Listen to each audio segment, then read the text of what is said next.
Hi, welcome to live with food. நம்ம இன்னைக்கு Ramzan special பார்க்க போகிறோம். ஃபேமஸான டெசர்ட், ரொம்ப நல்லாயிருக்கும். இதை நீங்கள் வீட்டில் கண்டிப்பாக ட்ரை பண்ணி பாருங்கள்.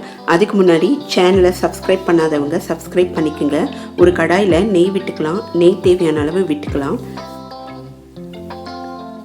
இது ரொம்ப ஃபேமஸான டெசர்ட், ரம்ஜான் ஸ்பெஷல். ரம்ஜான் அன்னைக்கு செய்வாங்க.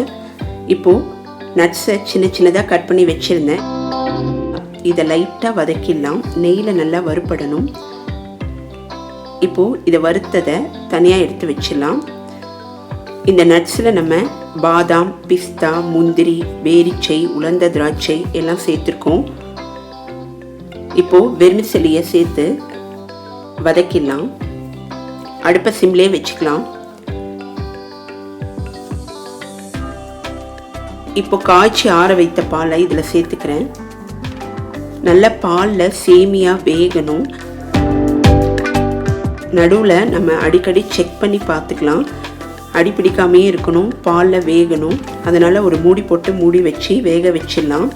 வேகாமல் நம்ம சர்க்கரையோ ஜாகரியோ சேர்க்கக்கூடாது. அதனால் வெந்தால் தான் இதனோட டேஸ்ட் ரொம்பவே நல்லாயிருக்கும். இந்த ஷீர் குருமாக்கும் சேமியா பாயசத்துக்கும் என்ன வித்தியாசம் அப்படின்னு பார்த்தோன்னா, சேமியா பாயசத்துக்கு நம்ம பேரிச்சம்பழம் சேர்க்க மாட்டோம். இந்த ஷீர் குருமாவில் பேரிச்சை பழம் சேர்ப்பாங்க, ரொம்பவே நல்லாயிருக்கும். இப்போது பாலில் சேமியா நல்லா வெந்திருக்கு. குங்குமப்பூவை பாலில் ஊற வச்சுருந்தேன், அதை இதோடு சேர்த்துக்கலாம். நல்ல மணமாகவும் இருக்கும், கலரும் கொடுக்கும். இப்போ தேவையான அளவு சர்க்கரை சேர்த்துக்கிறேன். உங்களுக்கு இந்த இடத்துல சர்க்கரை விருப்பம் இல்லை அப்படின்னா நீங்கள் ஜாகரி கூட சேர்த்துக்கலாம். நல்லா மிக்ஸ் பண்ணிடலாம். அடுப்பை சிம்மில் வச்சுட்டு வாசனைக்கு ஏலக்காய் தூள் சேர்த்துக்கலாம். உங்கள்கிட்ட ரோஸ் எசன்ஸ் இருந்தால் கூட நீங்கள் சேர்த்துக்கலாம். ஒரு கொதி வந்தவுடனே அடுப்பை ஆஃப் பண்ணிடலாம்.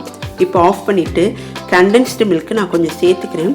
இந்த ஷீர் குருமாக்கு கண்டென்ஸ்டு மில்க்கு, பேரிச்சை பழம் இதெல்லாம் ரொம்பவே நல்லாயிருக்கும், ஃப்ளேவராக இருக்கும்.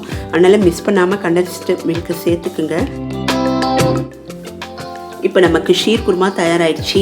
இதன் மேலே நம்ம வறுத்து வைத்த நட்ஸை சேர்த்துக்கலாம். அவ்வளோதாங்க, சூப்பரான டெசர்ட் தயாராகிடுச்சு. நீங்கள் இதை கண்டிப்பாக ஒரு முறை ட்ரை பண்ணி பாருங்கள். இந்த ரம்ஜான் அன்னைக்கு நீங்கள் இதை ட்ரை பண்ணி பார்த்துட்டு எப்படி வந்ததுன்றதையும் சொல்லுங்கள். மறக்காமல் லிவ் வித் ஃபுட் சேனலை சப்ஸ்கிரைப் பண்ணுங்கள். இந்த வீடியோவை லைக் பண்ணுங்கள், ஷேர் பண்ணுங்கள். நெக்ஸ்ட் வீடியோவில் மீட் பண்ணுறேன். பாய். ரம்ஜான் வாழ்த்துக்கள். Eid Mubarak to all.